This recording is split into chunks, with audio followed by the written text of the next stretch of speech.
히브리서 10장 1절부터 10절까지 말씀 가지고 거룩함에 이르는 길이라는 제목으로 말씀 증거하도록 하겠습니다.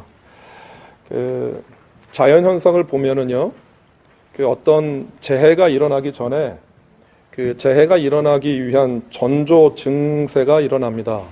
뭐 태풍이 불 때나 지진이 일어날 때 갑자기 아무런 증세나 징조가 일어나지 않고 갑자기 그런 것들이 오는 게 아니라 뭐 큰 비가 오거나 큰 바람이 불 때에는 그럴 만한 또 그럴 것이라고 하는 미리 예표들이 보입니다. 그래서 그것을 우리가 대비하기도 하고 준비하기도 합니다.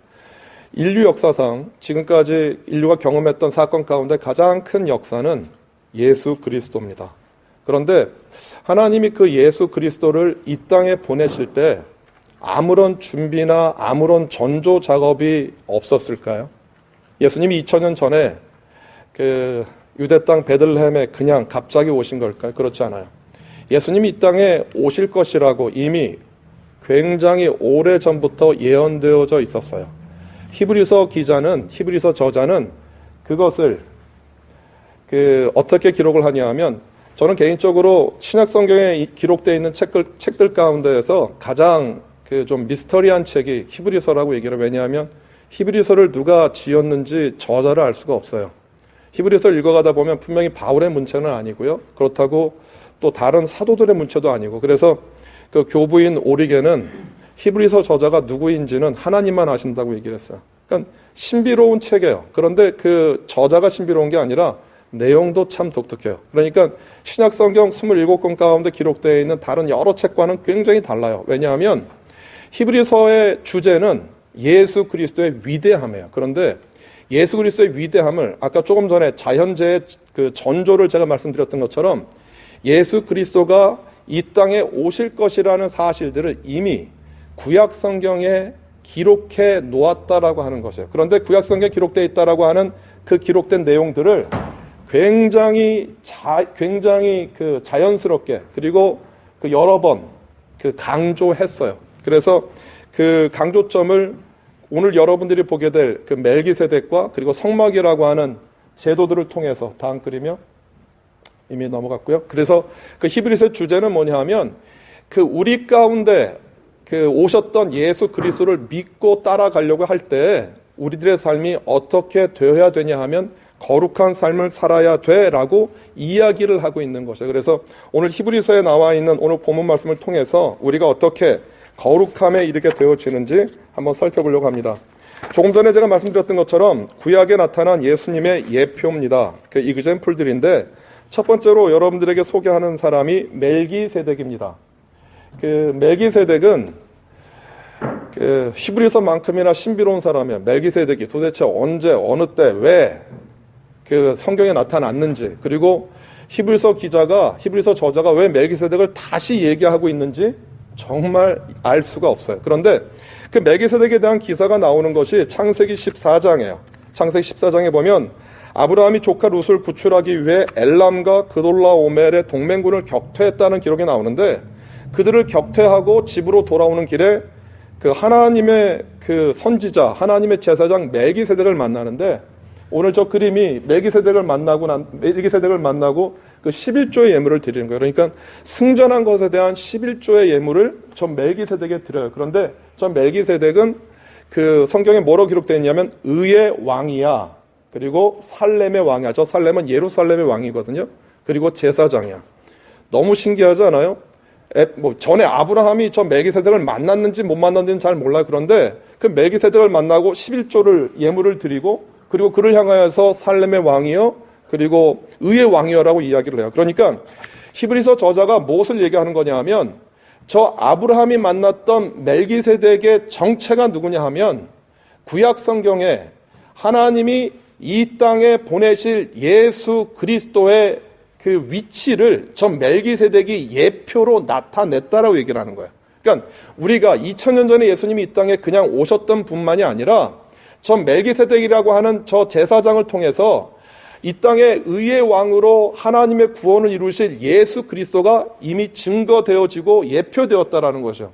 여러분, 우리가 그럴 수 있어라고 생각하지만 히브리서를 쓴 히브리서 저자의 입장에서 보면 예수 그리스도라고 하는 그분이 이 땅에 오신 사건이 이미 하나님이 아브라함을 통해서 이스라엘을 민족으로 만드실 그때부터 시작되었다라는 것이에요.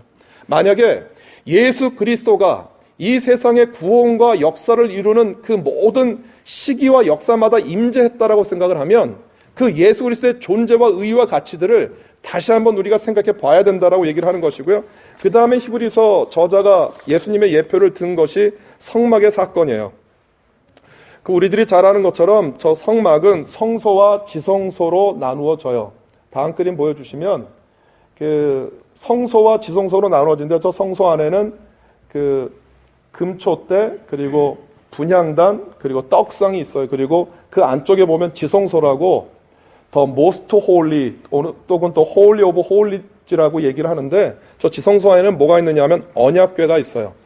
그러니까 그 히브리서를 통해서 히브리서 저자가 예수님의 모형을 어디서 봤느냐 하면 저 성막 안에서 가지고 와요. 저 성막 안에는 누가 있어야 되냐 하면 대제사장이 있어야 돼요. 다 그림 보여주시면 이 대제사장인데요. 아니 틀지 마세요. 대제사장인데 대제사장이 저 지성소에 들어가는 시기는 1년에 딱 한 번이에요. 1년에 그 대속죄일이 되어지면 대속죄일이 되어지면 한 번에 들어가는데 그 특별히 저 대속죄일이 그 이스라엘의 그 종교적으로 그 7월 달에 열리는데 굉장히 바쁜 달이에요. 7월 1일이 새해를 알리는 나팔절이고요. 그리고 7월 10일이 대속죄일인데 이 대속죄일의 의미는 어떤 거냐 하면 그 이스라엘 백성들이 1년 동안 지었던 모든 죄를 대신해서 속함받는 날이에요. 그러니까 그 이스라엘 백성들 가운데 이스라엘 진영 가운데 흠이 없는 양이나 염소 2마리를 잡아다가 한 마리는 광야 낭떠러지로 떨어뜨려 보내고요. 그리고 광야로 떨어졌다라고 하는 소식을 듣고 난 다음에 그 성막 안에서 그 성전 안에서 있었던 제사장이 미리 준비한 양이나 염소를 그 죽여요. 그리고 그 양이나 염소가 죽였을 때 흘리는 그 피들을 한 방울도 떨어뜨리지 않고 양동에 받아다가 저 지성소 안에 가지고 들어가요. 다음 클릭해 주시면 저기 보면 저것이 우리가 그 속죄소라고 부르는데 저 속죄소가 뭐냐 하면 언약궤 위에 있는 덮개예요. 저 언약궤 안에는 그 모세의 십계명, 아론의 쌍난 지팡이 그리고 만나가 든 항아리가 있는데 그 항아리를 덮은 저 속죄소라고 하는 곳이 그냥 이렇게 그 플랫하지 않고요. 좀 이렇게 움푹하게 패였어요. 그러면 저 속죄소에다 뭐를 갖다 붓느냐 하면 이스라엘 백성들이 1년 동안 지었던 죄를 속하기 위해서 흘렸던 피를 저 속죄소 위에다가 부어요.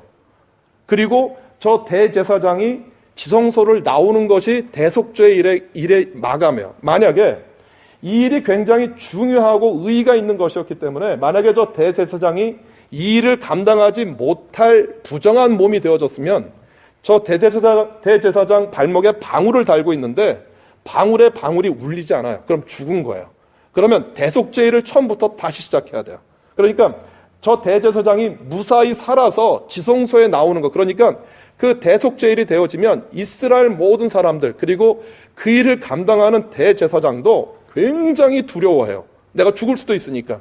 그래서 그 피를 하나님 앞에 온전히 드려지고 하나님께 그 내려놓았을 때 하나님이 이스라엘이 가지고 있었던 모든 죄를 대속하는 것입니다라고 하는 그 행사가 끝나요. 그런데 이 대속죄 일에 가장 중요한 역할을 하는 사람은 저 대제사장이에요. 저 대제사장은 어떤 역할을 하는 거냐 하면 중재자예요. 이스라엘과 하나님 사이에서 이스라엘이 가지고 있는 죄를 사하기 위해서 하나님 앞에 중재자로 서 있는 저 대제사장이 누구냐 하면 예수 그리스도라는 거예요. 그러니까 예수 그리스도가 멜기세덱이 가지고 있는 의의 왕으로서의 신분만이 아니라 저 대제사장이 가지고 있었던 역할, 이스라엘의 죄를 사해주는 그 역할을 대신해서 중재했었던 그 역할이 누구였었느냐 하면 예수 그리스도였다라고 이야기를 하는 거예요. 그러니까 히브리서 저자는 예수 그리스도가 이미 2000년 전에 오시기 이전에 구약 성경 곳곳에 예수 그리스도가 이 땅에 오시는 사건들에 대해서 이미 예표하고 이야기했다라고 기록하고 있는 것이에요. 그러면 그 두 번째로요. 예수님을 통해서 우리에게 나타내기를 원하시는 것이 그 무엇일까요? 그것은 거룩함이라고 하는 것이에요. 그 거룩함인데 히브리서 오늘 여러분들 읽었던 본문 10장 9절 10절을 우리 같이 한번 읽어볼까요? 그 다음에 말씀하시기를 보십시오. 나는 주님의 뜻을 행하러 왔습니다 하였습니다. 그리스도께서는 두 번째 것을 세우시려고 첫 번째 것을 폐하셨습니다. 10절 같이요. 이 뜻을 따라 예수 그리스도께서 자기 몸을 단번에 들이심으로써 우리는 거룩하게 되었습니다. 예수님이 이 땅에 오신 이유를 히브리서 저자는 정확하게 얘기를 해요. 하나님의 뜻을 이루기 위해서입니다. 그런데 그 하나님의 뜻이 우리 가운데 이루어지면 나타나는 현상이 무엇이냐 하면 거룩함이라고 하는 것이에요. 거룩함. 오늘 여러분들에게 드리는 설교의 주제가 거룩함이에요. 거룩함이라고 하는 단어를 찾아보면 헬라어로 보면 하기야조라고 얘기를 하는데, 이 하기야조라고 하는 그 단어에는 두 가지 뜻이 있어요. 하나는 분리하다라고 하는 의미가 있고요. 하나는 신성하게 하다라고 하는 의미가 있어요. 그런데 여러분, 거룩하다라는 말의 단어의 뜻이 굉장히 시사하는 바가 우리들에게 커요. 왜냐하면 거룩해진다, 신성하게 한다, 분리한다라고 하는 것이 거룩하다라고 하는 의미는 어떤 것이냐 하면 원래 거룩하지 않았던 것을 거룩하게 하는 것이 아니고요. 본래부터 거룩하게 돼 있었던 것들이 무언가에 의해서 거룩해지지 않았다라고 하는 것이에요. 그러니까 거룩해진다라고 하는 그 의미는 뭐냐 하면 우리 안에 본래 거룩했던 하나님의 형상이 있는데 그 하나님의 형상이 죄로 인해서 더러워졌는데 그 더러워진 죄를 깨끗하게 하는 게 거룩해지는 것이에요. 그러니까 우리가 거룩하기 위해서 옷을 입는다거나 외부로부터 무엇을 가지고 오는 게 거룩해지는 게 아니고요. 우리 안에 본래 거룩했던 하나님의 형상이 이 세상 가운데 죄 가운데 덮여 있었던 것을 분리해내고 떼어지는 것이 거룩함이에요. 그리고 이 거룩함의 역할을 했던 것이 히브리서 저자가 얘기했던 게 뭐냐면 조금 전에 이스라엘 백성들의 죄를 사하기 위해서 피를 그 속죄소 위에 부었던 것처럼 우리가 가지고 있는 더러운 것들을 깨끗하게 하기 위해서 예수님이 보혈로 십자가에서 죽으심으로 우리가 단번에 깨끗하고 거룩하게 되어졌다라고 하는 뜻이에요. 다음 그림 한번 보여주실래요? 다 틀어주세요. 하나님이 구약 성경에서 보여주셨던 것들이 성막과 성전이에요. 역할은 달라요. 그러나 성막은 이동생활을 위해서 하나님 앞에 죄인 된 우리들이 깨끗해지고 고침받는 기구였었고요. 그리고 이스라엘 백성들이 정착 생활을 하면서 저 성막이 성전으로 변해요. 그런데 교회는 전혀 달라요. 왜냐하면 보세요. 이스라엘 백성들이 죄를 사하기 위해서 성막과 성전은 반드시 필요해요. 성막과 성전이 없으면 이스라엘 백성들은 자기가 가지고 있는 죄를 깨끗하게 거룩하게 할 수 있는 방법이 없어요. 그래서 절대로 필요한 거예요. 그런데 보세요. 예수님이 오셔서 저 성전과 성막의 역할을 대신해 주셨어요. 그러면 우리 시대에는 저 성전과 성막이 더 이상 필요 없어요. 그래서 예수님은 베드로의 신앙 고백 위에다가 교회를 세우셨어요. 베드로의 신앙 고백, 주는 그리스도시요 살아계신 하나님의 아들입니다라고 하는 신앙 고백 위에 교회를 세우셨어요. 그러니까 교회는 이렇게 생각하시면 돼요. 구약 성경에 썼던 성막, 성전의 의미가 교회가 아니에요.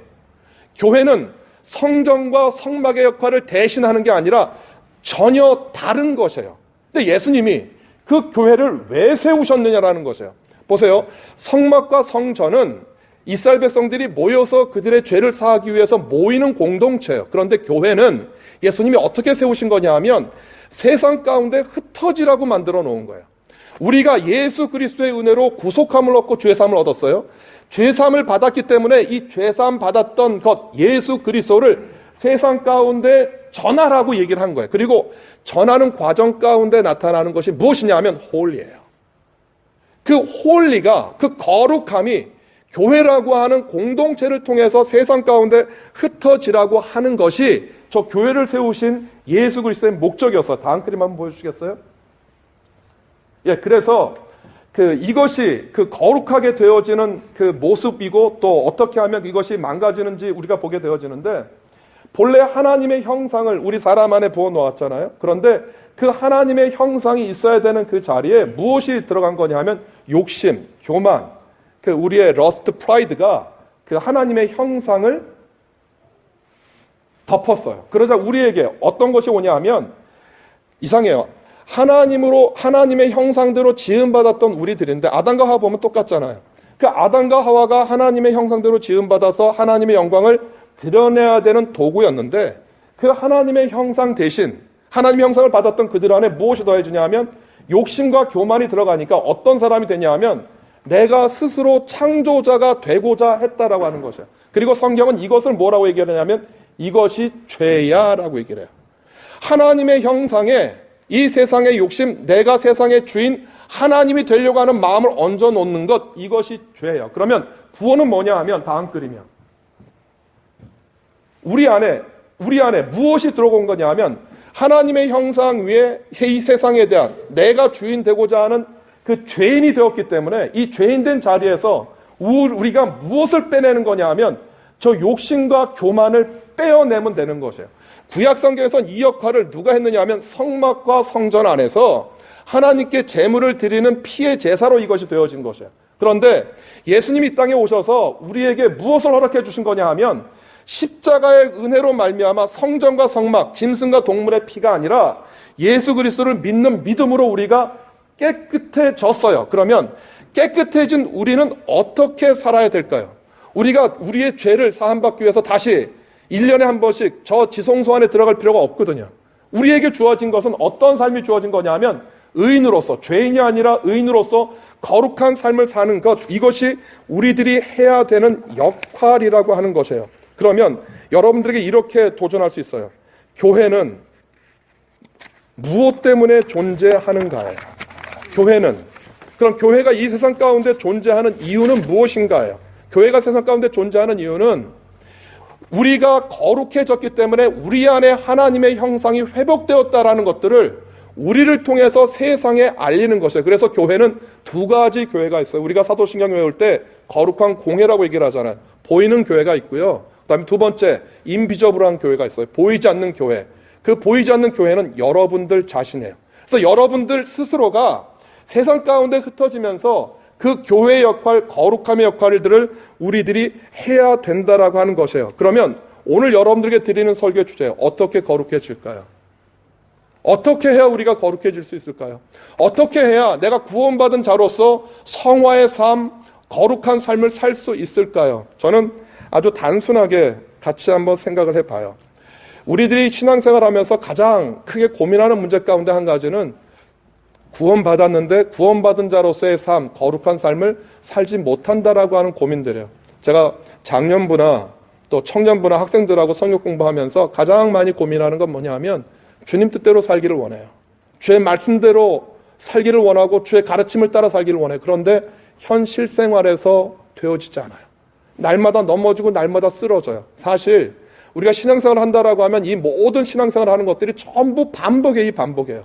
쓰러졌다가 회복되었다가 다시 주일날 예배 드리면서 우리가 다시 한번 회복하고 또 뭐 구역 예배나 또 수요일 예배를 통해서 다시 한번 회복되어지는 매번 반복의 삶이에요. 그러니까 어떤 거냐 하면 보세요. 내가 구원받은 삶이 내 안에 계속되어지면 이 계속되어진 삶이 무언가를 향해서 성장하면서 나가겠죠. 그런데 내가 성장하려고 하다가 넘어졌어요. 그러면 우리가 해야 되는 일은 뭐냐면 넘어지고 쓰러진 것을 회복하는 일이거든요. 그러니까 우리의 신앙생활이 어떻게 반복되냐 하면 내가 주님을 향해서 나가려고 하는데 나가지 못하고 주님을 향해서 나가려고 하는 그 자리에서 쓰러지고 넘어졌기 때문에 넘어진 것을 다시 회복하고 다시 회복하는 것들이 반복되어지는 주기라고 하는 것이에요. 오늘 여러분들에게 제가 드리는 제안은 이것을 어떻게 그칠 수 있겠느냐라고 하는 것이에요. 어떻게 이것을 우리가 막을 수 있겠느냐라고 하는 것이에요. 그것은 여러분들 안에 하나님의 말씀과 하나님의 도우심과 하나님의 기름 부으심을 얹어 놓아야 돼요. 이것을 우리들이 잘 알 수 있는 구절을 하나 여러분들에게 설명해 드릴게요. 출애굽기 3장 4절부터 5절까지 보면 이렇게 기록되어 있어요. 한 절씩 있죠. 모세가 그것을 보려고 오는 것을 보시고 하나님이 떨기 가운데서 모세야 모세야 하고 그를 부르셨다. 모세가 대답하였다. 예, 제가 여기 있습니다. 5절이요.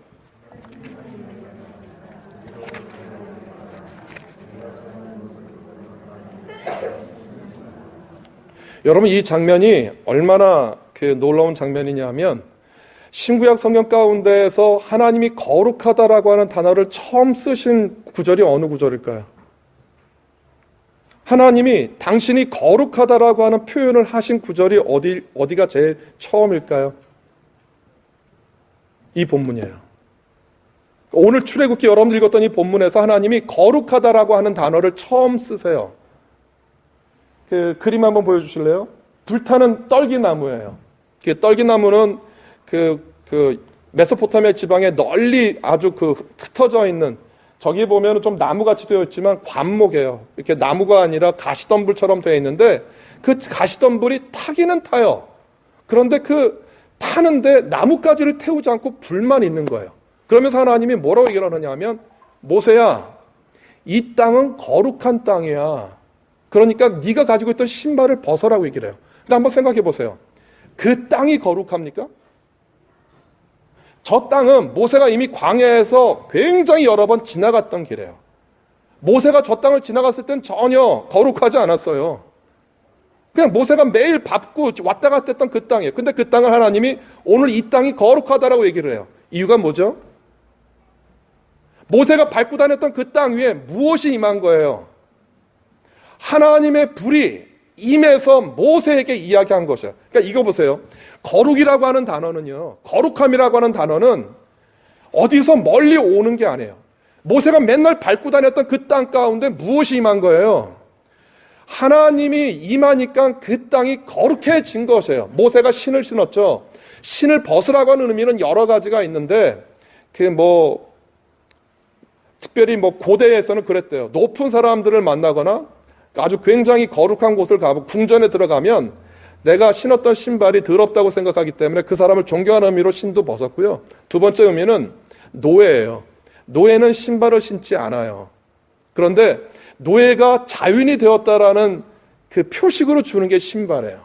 그러니까 모세가 신을 벗었다라고 하는 의미는 두 번째 해석을 따르면 어떤 거냐 하면, 모세가 이제 하나님 앞에서 당신의 종이 되고 노예가 되고 당신의 말씀 앞에 순종합니다라고 하는 뜻이었거든요. 그러니까 그 거룩한 땅이 되었다라고 하는 그 의미는 전에 똑같았던 땅이지만 그 가운데 무엇이 임해요? 하나님의 영광과 하나님의 영이 임했을 때 거룩해진 것이거든요. 여러분, 이것이 오늘 우리들의 신앙생활하는 신앙생활에 그대로 적용하면 똑같아요. 여러분, 우리는 그냥 평범한 사람이에요. 그런데 우리가 언제 거룩해지냐 하면은요, 주의 말씀이 내 안에 들어올 때 거룩해져요. 믿으세요? 성경 말씀이 내 안에 들어와서 내 마음을 치고요, 내 마음을 움직이고 내가 행동하는 그 행동의 기본이 되고 원인이 되고 모티베이션이 될 때 우리가 어떻게 해지냐면 거룩해지는 것이에요. 이렇게 생각하시면 돼요. 오늘 내가 하루를 살아요.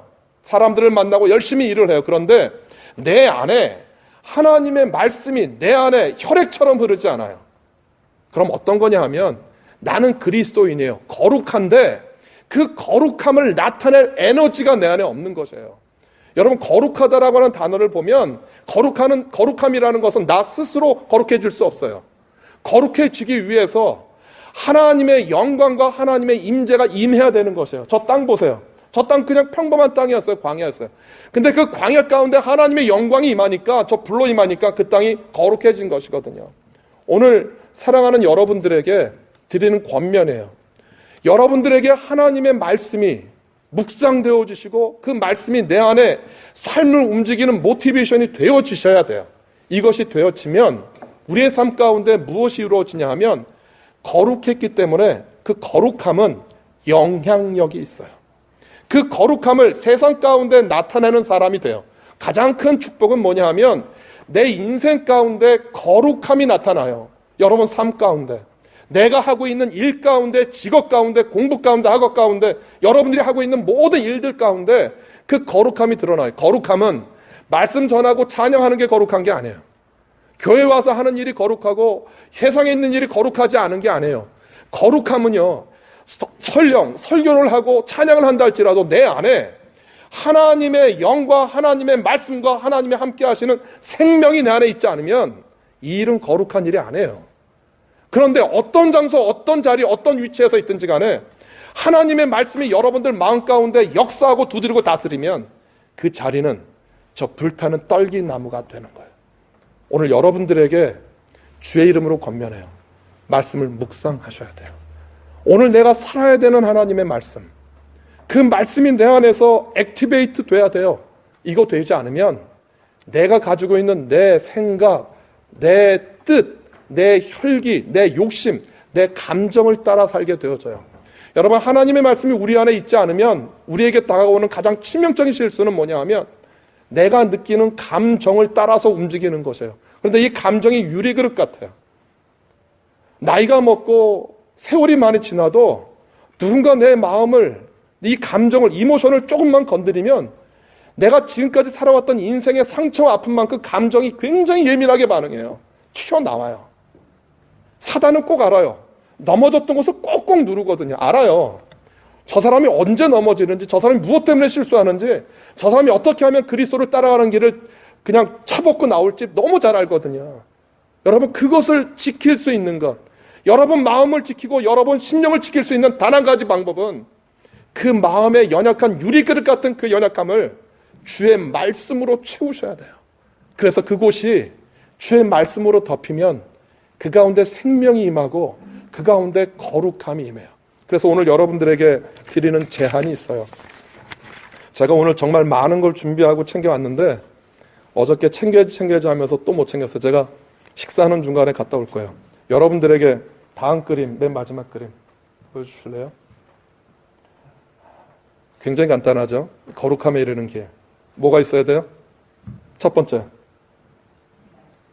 성경책 있으셔야 돼요. 그 다음 두 번째, 뭐 있어요? 그 다음에 펜이 있어야 돼요. 그 다음 세 번째, 노트 있어야 돼요. 저는 저의 기억을 더 이상 믿지 않아요. 못 믿겠어요. 의심이 돼요. 그런데 뭐는 믿냐 하면 제가 기록한 노트는 있지 않아요. 노트 하셔야 돼요. 뭘 노트 하시냐 하면 이게 묵상 노트이지만 여러분들 생명 노트예요. 오늘 내가 살아야 되는 생명을 저기다 적으시는 거예요. 그리고 저 묵상 노트에 적었던 말씀들이 내 일평생 동안 내가 살았던 여러분들의 역사고요. 여러분들 자손들에게 남겨주셔야 되는 유산이 되셔야 돼요. 이것은 장년부, 학생부, 청년부 나눠지지 않아요. 똑같아요. 전 묵상 노트에 여러분들이 생명이라고 적어놨던 그 말씀만큼 내 마음을 지배하고 내 마음을 움직이는 전 말씀만큼 여러분들은 구원받은 삶, 거룩해지는 삶을 사실 수 있어요. 저 생명 노트가 공백이면 어떤 것과 똑같은 거냐 하면 나는 거룩하게 살 의향이 없는 거예요. 결단하셔야 돼요. 그리고 선택하셔야 돼요. 이미 나눠드린 분들 굉장히 많이 있는데 오늘 가기 전에 꼭 전 묵상 노트 가지고 가셔서 전 묵상 노트에다 적으세요. 그래서 여러분들이 묵상 노트에 하나님의 말씀을 적는 순간 무엇이 이루어지는 거냐 하면 여러분들의 마음 안에 불타는 하나님의 영광이 임하는 떨기나무가 타올라요. 그 힘과 그 능력으로 세상을 이기며 살아가는 것이에요. 전 말씀이 내 안에 없으면 여러분 세상을 이기실 수 없어요. 직분하고 아무 상관없고 교회를 다닌 횟수하고 아무 상관없어요. 오늘 내가 살아야 되는 생명의 말씀, 그 말씀이 여러분들을 거룩하게 만들어요. 히브리서 저자가 오늘 이야기하고 있는 그 구원받은 삶, 거룩함에 이르는 여러분들 되어주시기를 주님의 이름으로 소원합니다. 기도하겠습니다.